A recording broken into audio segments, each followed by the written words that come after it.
कैसे हैं सभी आप लोग और किस तरीके से स्पीडी यानी करंट अफेयर्स हम लोग कर रहे हैं। करंट अफेयर्स को मैं महीने के हिसाब से यानी मंथली वाइज भी आप लोगों को कराऊंगा, लेकिन पहले हम सभी करंट अफेयर्स को अच्छे से पढ़ लें, एक बार रिवाइज कर लें। आप मेरे सारे वीडियो देख सकते हैं पुराने। उसके आधार पर करंट अफेयर्स को याद करने के लिए बहुत ही मैंने इजी तरीके से उसको याद कराने का प्रयास किया है। बाकी आप लोग इसको और बेहतर तरीके से कर सकते हैं। चलिए आगे बढ़ते हैं हम लोग। आगे बढ़कर अगर हम देखें तो इस समय हम पढ़ रहे थे भारत में जो आर्थिक सर्वेक्षण है उसके ऊपर पढ़ रहे थे 2025-26 पर। उसी को आगे हम लोग लेकर आते हैं। ठीक है, चलो। सामाजिक क्षेत्र में शिक्षा, स्वास्थ्य और रोजगार पर क्या सर्वेक्षण हुआ है।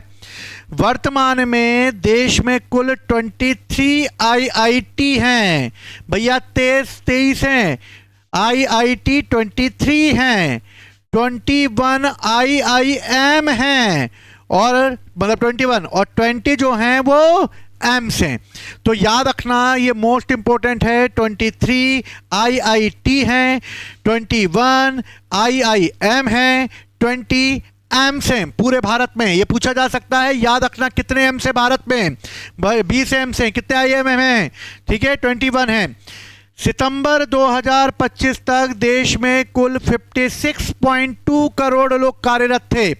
यानी अगर देखा जाए तो 56 करोड़ लोग जो हैं वो कार्य कर रहे थे। 56.2 करोड़ लोग कार्य कर रहे थे और 2025 तक बेरोजगारी दर घटकर 4.8% रह गई है। अब भैया गरीबी कितनी रह गई है, ये युवाओं से पूछो भैया कितनी बेरोजगारी रह गई है। भैया बेरोजगारी इतनी रह गई है, क्या बताएं, 4.8 बता रहे हैं, घट के कम हो गई है। भैया बाकी बेरोजगार पता नहीं कहाँ चले गए हैं। ठीक है भैया, कॉकरोच तक बोला जा रहा है भैया हमारे चीफ जस्टिस लोगों के साथ कि जो बेरोजगार हैं वो कॉकरोच हैं, ये भी बोला जा रहा है। तो 4.8% तक पहुंच चुकी है। 2023-24 में महिला श्रम बल भागीदारी की दर 41.7% हो गई, यानी कि महिलाओं ने भी श्रम में भागीदारी देना चालू कर दी है। 41.7% पहुंच गई है। तो मोस्ट इंपोर्टेंट, वर्तमान में कितने 23 आईआईटी, 21 आईआईएम, 20 एम्स। सितंबर में देश में कुल 56.2 करोड़ लोग कार्यरत हैं। बेरोजगारी 2025 तक घटकर 4.8% हो गई है और महिलाओं की भी श्रम भागीदारी बढ़कर 41.7% पहुंच चुकी है। सेवा क्षेत्र में भी हमने ताबड़तोड़ प्रदर्शन कर लिया होगा और सेवा क्षेत्र में जीडीपी में सेवाओं का हिस्सा 53.6% रहा है, जो सबसे अधिक है जीडीपी में। मैंने आपको पहले भी अभी थोड़ी देर पहले पिछली क्लास में बताया होगा कि जीडीपी दर क्या रही होगी। पिछली क्लासेस में हम लोगों ने देखा भी है इसको। तो जीडीपी में सेवाओं का हिस्सा 53.6% रहा, जो सबसे अधिक है सेवाओं का।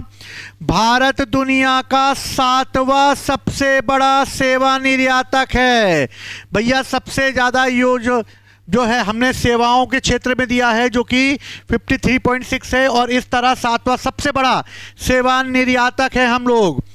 निजी उपभोग जीडीपी का 61.5% रहा, जो 2012 के बाद उच्चतम है।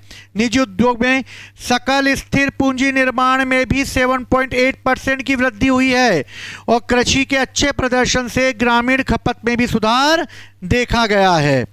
अब मुद्रास्फीति पे आते हैं हम लोग कि मुद्रास्फीति कैसी रही है।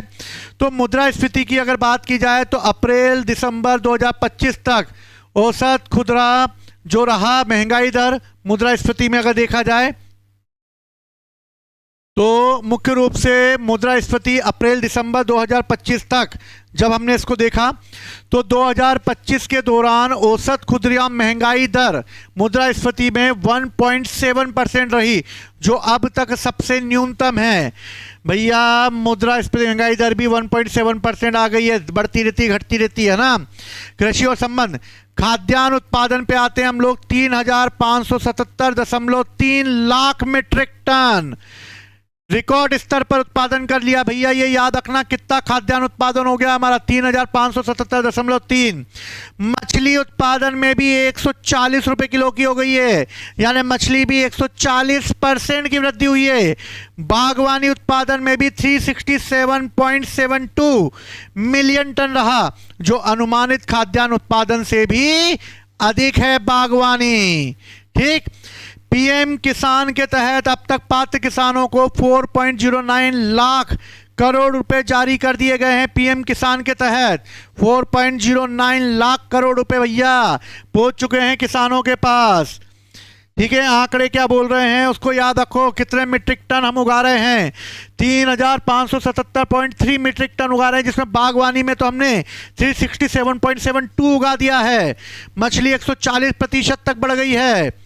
अब उद्योग और विनिर्माण में देखते हैं। पीएलआई योजना के तहत, जो पीएलआई योजना थी उसके तहत 2 लाख करोड़ रुपए का निवेश कर दिया गया है और 18.7 लाख करोड़ रुपए का उत्पादन, 12.6 लाख नौकरियां भी उपलब्ध कराई हैं।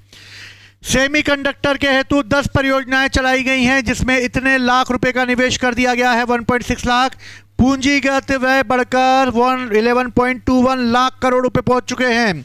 हाईवे 10 गुना बढ़ चुके हैं और हाईवे बढ़कर 5364 हो चुके हैं हाईवे की लंबाई।